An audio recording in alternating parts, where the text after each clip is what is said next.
Cuando encontré a mi hija Lupita colgando de ese árbol en el rancho de los Cuates, con las manos atadas y el cuerpo cubierto de señales de tortura, supe que mi vida, tal como la conocía, había terminado para siempre. Tenía solo 19 años. Era estudiante de enfermería. La mataron porque uno de los comandantes de El Mencho quiso usarla y ella se negó. Durante 12 años estuve limpiando casas de seguridad del cártel, Jalisco Nueva Generación, 12 años, tallando sangre de los pisos, recogiendo casquillos, desinfectando cuartos donde torturaban personas, cocinando para sicarios, lavando la ropa de hombres que regresaban de jornadas llenas de muerte. Yo lo sabía todo. Cada casa, cada rutina, cada debilidad de su sistema. Y nunca dije una palabra porque me pagaban bien, porque tenía miedo, porque creía que mientras yo no me metiera en sus asuntos, ellos no se meterían en los míos. Estaba equivocada. Lo que estoy a punto de confesar podría costarme la vida. Tal vez esa vida ya esté perdida, pero el mundo necesita saber lo que hice, por qué lo hice, y cómo una mujer de 54 años, madre de 3 hijos, abuela de 2 nietos, cristiana que iba a misa todos los domingos, se convirtió en la asesina de 19 hombres del cártel más poderoso de México. Mi nombre es Guadalupe Herrera Mendoza. Me decían Doña Lupe. Esta es mi confesión. Nací en 1970 en un pequeño pueblo llamado El Limón, en el municipio de Autlán, Jalisco. Mi padre era jornalero en los campos, de caña, y mi madre lavaba ropa, ajena para ayudar a completar el gasto. Éramos 7 hermanos. Yo era la cuarta. A los 8 años ya ayudaba a mi madre a lavar, planchar y limpiar las casas de las familias ricas del pueblo. Nunca fui a la escuela más allá del 3er grado. No había dinero y las niñas de mi época no estudiaban, trabajaban.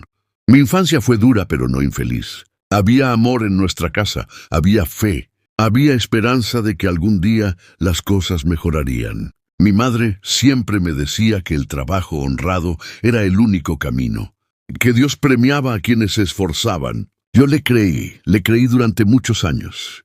Recuerdo claramente los domingos. Todos caminábamos juntos a misa en la parroquia de El Limón. Mi madre nos vestía con nuestra mejor ropa, nos trenzaba el cabello con fuerza y nos llevaba de la mano por el camino de tierra hasta la iglesia. El padre Juventino nos daba la comunión y yo sentía que Dios estaba cerca, que nos protegía, que todo iba a estar bien. Me casé a los 16 años. Su nombre era Aurelio Sánchez, 12 años mayor que yo, chofer de camiones de carga. Lo conocí en una feria del pueblo.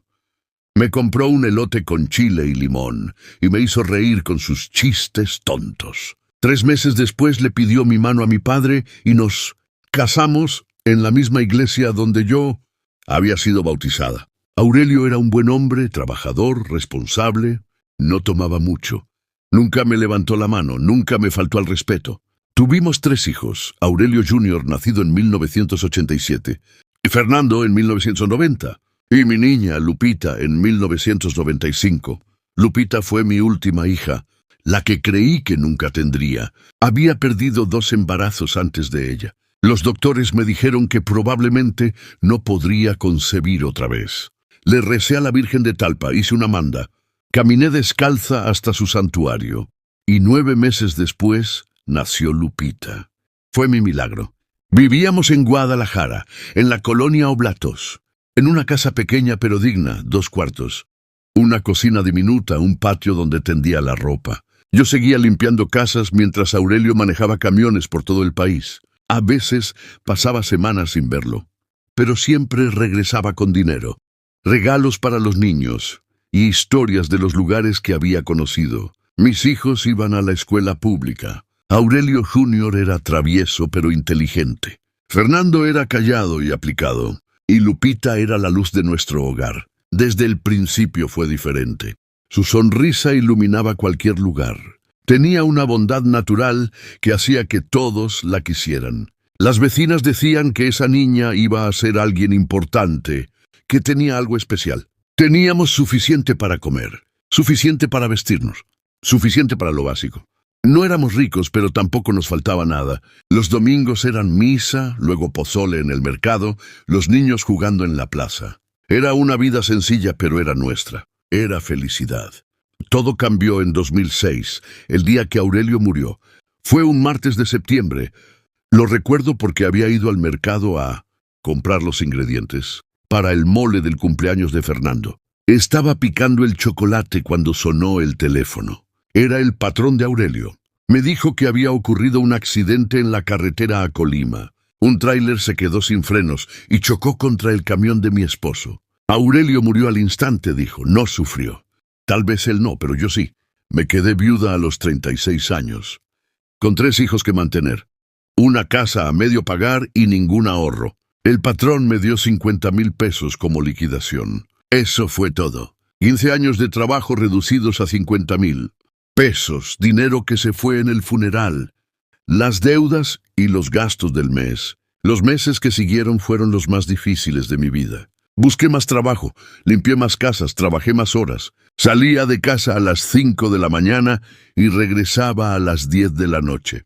Y aún así no alcanzaba. Aurelio Jr. tenía 19 años y trabajaba en una refaccionaria por el salario mínimo. Fernando tenía 16 y seguía estudiando.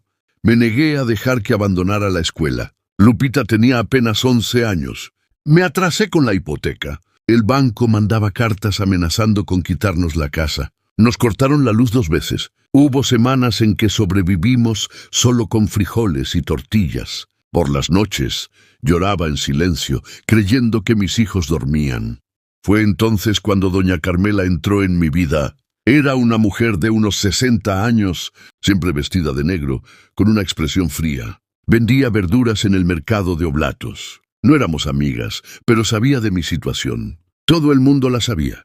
Un día me agarró del brazo y me dijo que conocía a gente que pagaba muy bien por servicios de limpieza, personas discretas que necesitaban a alguien de confianza. 500 pesos al día, más de lo que yo ganaba en una semana. No era tonta, sabía que algo no estaba bien. En Guadalajara todos saben cómo funcionan las cosas. Pero también sabía que mi hija necesitaba útiles escolares, que el recibo de la luz llevaba 3 meses sin pagarse y que el banco estaba a punto de quitarnos la casa.